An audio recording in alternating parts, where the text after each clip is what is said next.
le Rauneria coulteri, appelé aussi pavot en arbre. C'est une plante américaine,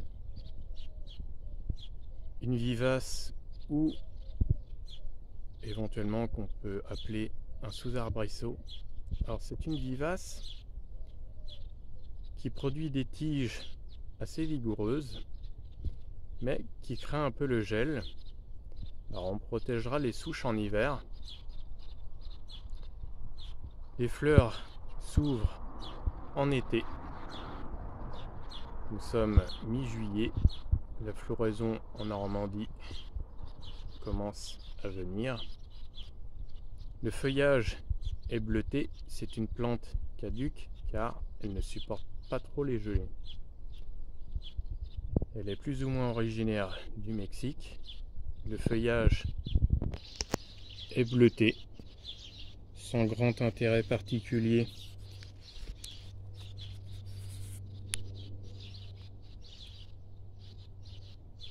Mais il se démarque sur les autres feuillages.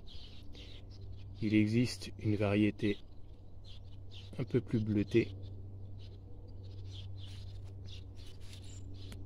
L'intérêt, ce sont les fleurs qui font vraiment penser au pavot.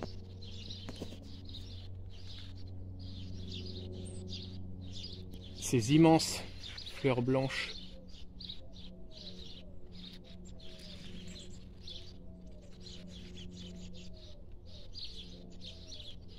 sont légèrement parfumées, mais très légèrement.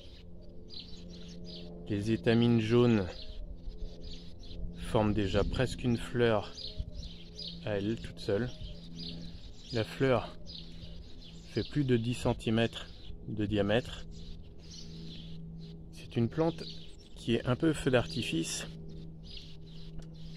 car elle atteint tout de même près de 2 mètres de hauteur alors qu'elle sort du sol au printemps. Alors généralement on la retaillera très très court puisque les tiges ont tendance à geler. On la taille à 20-30 cm du sol. Il n'y a pas trop de problème sur cette plante en général. On peut éventuellement constater quelques tiges, quelques pousses atteintes de verticillose, mais sans trop de gravité. Alors la plupart du temps, la plante gèlera et la plupart des tiges vont sécher jusqu'à environ 10, 20, 30 cm du sol. Tout dépend des hivers, s'il fait froid ou si on n'a pas d'hiver comme cette année. Alors je l'ai taillé assez court. Là on voit une tige. Voilà, celle-là a été taillée à environ 40 cm de hauteur. Mais il est préférable de les tailler court aussi pour la vigueur de la plante. Ça fleurit relativement facilement. C'est pas une plante très compliquée, mais c'est une plante à feuillage bleuté, donc qui demande beaucoup de lumière. Alors du soleil, ça c'est évident, il lui en faut.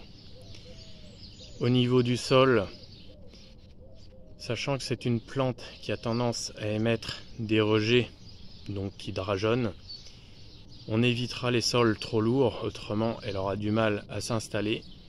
Déjà que les plantes demandent un certain temps pour s'enraciner et s'installer.